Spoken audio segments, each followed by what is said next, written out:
What's up, guys? How's it going, everybody? My name is Blitzwanger. Ladies and gents, today we are indeed going to go on ahead and discuss all that we know about Marvel's Avengers in 2020, the game that all of us Marvel fans are looking forward to checking out, and obviously we're hoping that it is kind of the next big tentpole game after Spider-Man PS4. Now, I know what you're going to say, Marvel Ultimate Alliance was a thing that happened, yes, but let's be honest, it never felt like it was at the same budget level or the same kind of like major release level that the Avengers game seems to be. So with that in mind, of course, we're going to run through all of the main details and all of the general details for this game here today. I want to hear your opinions and thoughts about this. Of course, I do also want to go on ahead and give you guys a heads up. If you want to avoid any spoilers, like literally any and all spoilers for this game, I just want to go on ahead and give you a heads up, because obviously this will spoil some elements of the game. So if you want to avoid all spoilers, it would probably be best to skip this one. Now, with that in mind, of course, thank you guys so very much for tuning in. Don't forget to hit the like button, and without further ado, let's get rocking and let's get a rolling. So first and foremost, let's begin with the fact that the game, of course, takes place in a new original world, or at least that's what they continue to say. There have been some hints that this new game world for Marvel might actually coexist with other developers, because this is, of course, being made by Square Enix and Crystal Dynamics, but we know that there were some hints to the fact that the Spider-Man PS4 game might exist in the same universe as this Avengers game, which would be, of course, massively exciting, because it's not something that we've seen in any game so far, where basically you could kind of build a Marvel cinematic universe, but now it would be a Marvel gaming universe, I guess, where essentially there would be like an Avengers game, a Spider-Man game, who knows, maybe like a Daredevil game or a Punisher game, just like different games that then come together into bigger titles, which is definitely quite exciting. But regardless, the point is, at this point in time, it is supposedly a standalone world, and the setup and the context for the game is quite simple. In fact, we got pretty much the entire prologue laid out for us and what happens. So essentially, there's a big giant attack over on the west coast of the Avengers base, and it is titled as A-Day because during that attack, we see that the superheroes failed to stop Taskmaster, causing massive catastrophe and plenty of tragedy. And of course, one of those is the death of Captain America. Now, one thing that is interesting is that they have gone ahead and confirmed that what takes place in the prologue, which then sends the Avengers to splinter and break apart, it has been confirmed that Captain America will return at some point in the game. So I guess that's a bit of a spoiler. I am a little surprised that they revealed that, because honestly, it would have been one of those things that they should have just kept hinting at, but not really come out and say like, oh yeah, he'll be back in the game at some point. So, because then obviously it kind of takes away some of the stakes of the game. But regardless, I think it would have been cooler if they never did address that and said like, hey, this is just how the game is going to play out. Now, as those events occur, it then time skips. The game jumps 5 years into the future, and that is where we pick up with the core main components of the game. Prior to that, really the game is going to be just kind of the prologue tutorial type mission, and then it would take you into this time skip where the Avengers have all splintered off. There is no Avengers per se, and we see that there is a new hero that rises to take up the role of reassembling the Avengers. That hero is, of course, the one and only Ms. Marvel, aka Kamala Khan, who is going to be the main protagonist of this game, and she's the one that is basically trying to put together the Avengers back in order to deal with the threats of the main villain organization of this game, which would be AIM. AIM will indeed be headed by the one and only MODOK. He will be the villain of the AIM organization. I'm sure that there is obviously potential here for including other villains in the process, whether it be directly hired by AIM or working with AIM, or maybe just side quests that will feature other villains that are iconic to the Marvel universe. But it seems like the main villains that you have to deal with are going to be the AIM bot, and then, of course, I'm assuming at some point we would be getting to battle MODOK himself.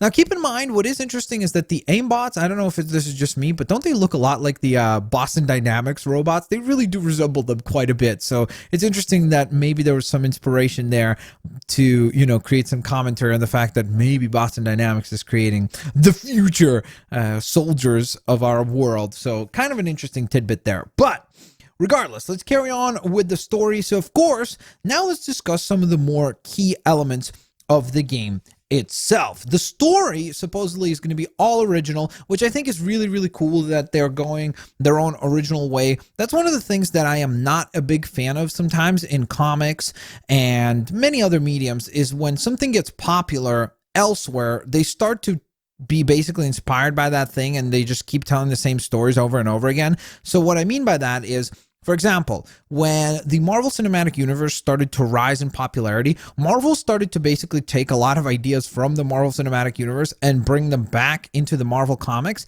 I really don't understand that because to me it's like, well, the Cinematic Universe used your content to create these characters. Yes, they changed some things and so on and so forth, but it makes no sense to borrow backwards. I think it's a lot more logical for Marvel to stay its own thing and tell its own stories, and the cinematic universe exists as like its own arm, as an alternate dimension almost of those characters. So I like that the gaming side of things seems to adopt a similar strategy where, yes, they will be inspired, I'm sure, by some stories from the comics and some stories from the movies. Like, this obviously sounds a little bit similar to Civil War, where the superheroes were also the Hero Initiative Act and so on and so forth. So it does seem like it borrows maybe some of those ideas, but it'll be interesting to see how it all unfolds. So I think that that's definitely very cool to see.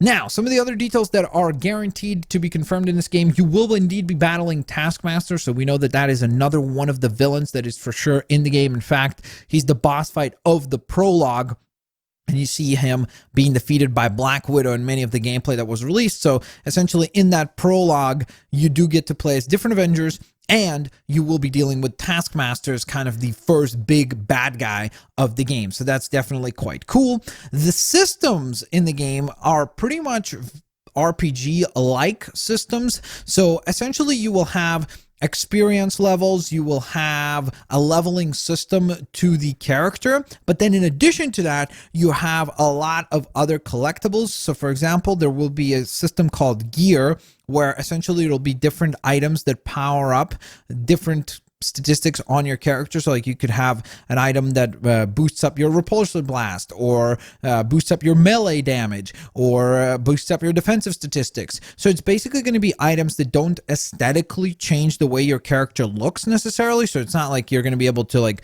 oh, give Iron Man an extra wing on his right arm and then a sword in his left arm. It's nothing that is visually changing, but it's going to be basically a system that will allow you to power up and in some ways, I guess, customize your Iron Man to be a very specific version of that character when compared to, let's say, the Iron Man that I end up building or utilizing. So I think that that's definitely quite exciting, but that is not all, because the other elements that will be explored are, of course, the rarities of this gear. So gear will have a multitude of different rarities, including beyond legendary, which usually legendary is kind of the peak of gear in video games, but beyond legendary is going to be some very exclusive gear, which I think is quite exciting. But the other thing that I really did like that has been confirmed is the fact that some gear will allow you to reach new areas in levels that you couldn't before. So I think that that's really cool, where essentially you'll be able to explore different areas and such just on the basis of having certain loot. So it's almost kind of like Metroidvania in that sense, where some gear will unlock areas that you didn't have access to prior to that. So I think that that's definitely kind of a cool idea, because again, it gives the game more replay value. So you would feel good to go back and explore things now that you would have certain loot unlocked. So that's very exciting. And then, of course, they did confirm that there's going to be a massive costumes selection for this game, and I think that that's very exciting, that we are indeed going to be seeing a lot of different costumes. And the other cool thing that they have confirmed for this game is that not only are we going to be seeing costumes from the comics and from other Marvel I guess, mediums, but they are going to create original content as well, meaning that there's going to be some suits and some ideas that are perfectly original to this game, which I think is super duper exciting because it's just like the advanced suit in Spider-Man PS4, where initially when it was revealed, some people were kind of sour on it, but then as time has gone on, I would say that at this point, that suit has gone on to become its own iconic outfit for Spider-Man. So hopefully there will be a similar effect in the Avengers game where we will have a few suits that are so uniquely attributable to this game that we would be able to dub them as those Marvel's game suits. And hopefully that will be the case. I'm very, very excited to see what they end up coming up with and what kind of concepts they will be able to go on ahead and add into the game. Now, from there, some of the other elements that we can explore are the actual gameplay systems. So there's going to be a war table basically type mission selection. So when you open up this war table, it will show you different regions of the world, and different regions will unlock as you proceed through the game, as you level up, as you complete missions. Different areas will become available. I also think that obviously DLC will be another way that they could add to these regions. So for example, if at no point in the game we get to go to Wakanda, it'd be cool if, like, let's say one of the big DLC pieces would be a Wakanda set of missions where you go into Wakanda and you find Shuri and Black Panther and maybe Killmonger's there, and there's just like that whole new world that you open up as now new characters and areas that you get to explore. So that could be quite exciting. But this war table will really feature two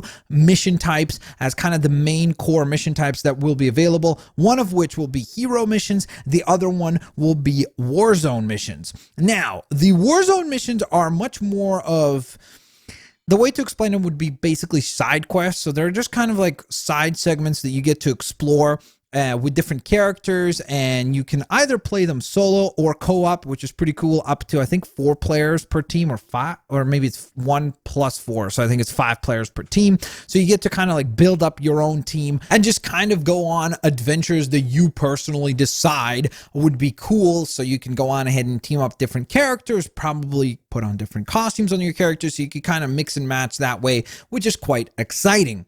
But I think where this could be really cool is if they go back into the 80+ year catalog of Marvel stories and they could nitpick certain little adventures that the characters have gone on, whether it be some, let's say, what if comic book, or maybe they could go on ahead and take a look at just like one-shot stories of certain characters coming together to go on an adventure. I think it'd be really cool if they went into that catalog and selected certain things, so that then if you're a comic book fan, you almost get kind of like an extra reward. It's almost like an Easter egg that it points to that particular adventure of a hero that went on a specific mission within a short contained story. So I think that this could be very, very cool, as long as it doesn't feel very repetitive. That will be, I think, the biggest issue that I could see ahead of time with Warzone missions, is if they all feel kind of the same. So I think that the key with that, to balance with that, would be make sure that the characters play different, so that it kind of like incentivizes you to maybe even replay certain Warzone missions, but with different teams. So I think that would be cool.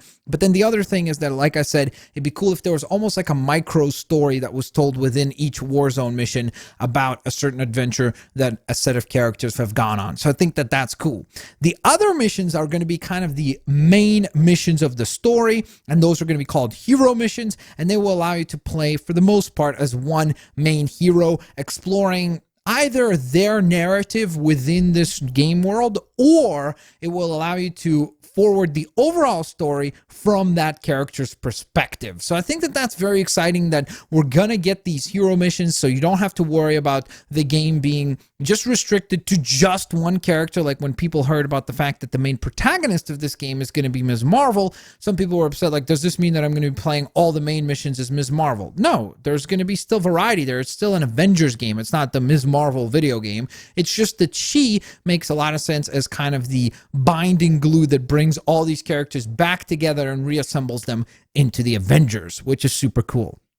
So, with that in mind, what else do we know? Well, the last tidbit that we're going to discuss here for this video is going to be the one and only idea of DLC. So the cool thing is that they have said that this is going to be a multi-year project for them, which again, I understand, and deservedly so. You could say, well, we've heard that before. We've heard people say the same thing about Destiny, and look how that played out. And you could still make the case that there's been lots and lots of content for Destiny. But the point being is that at least going into this release, their plan is a multi-year plan with this game to release a lot of DLC. The other exciting thing with this game is that they have said that the heroes that they release are going to be free of charge. The expansions that they're going to release are going to be free of charge, and so are like the new regions that you get to explore. So that's very, very exciting.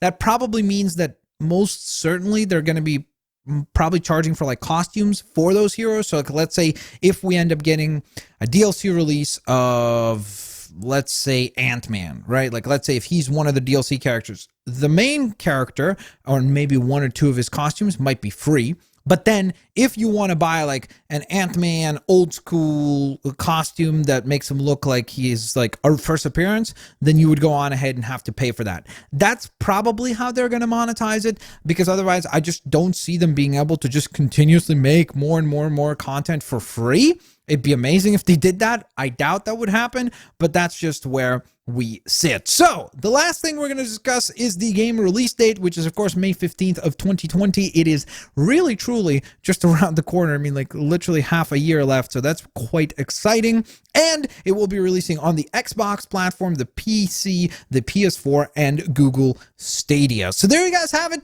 Those are all the details that I was able to basically accumulate for this title. There's going to be a very cool RPG system for this game. There's a pretty interesting story that seems to obviously lend some elements from previous comic book storylines like Civil War, and heck, maybe even the MCU movie Civil War, because to an extent they kind of explored similar motifs of outlawing superheroes and what does it mean to be a superhero and what kind of rights they have and things like that. So that's very cool. But then in addition to that, they do add kind of an interesting grain to grain of salt. That's the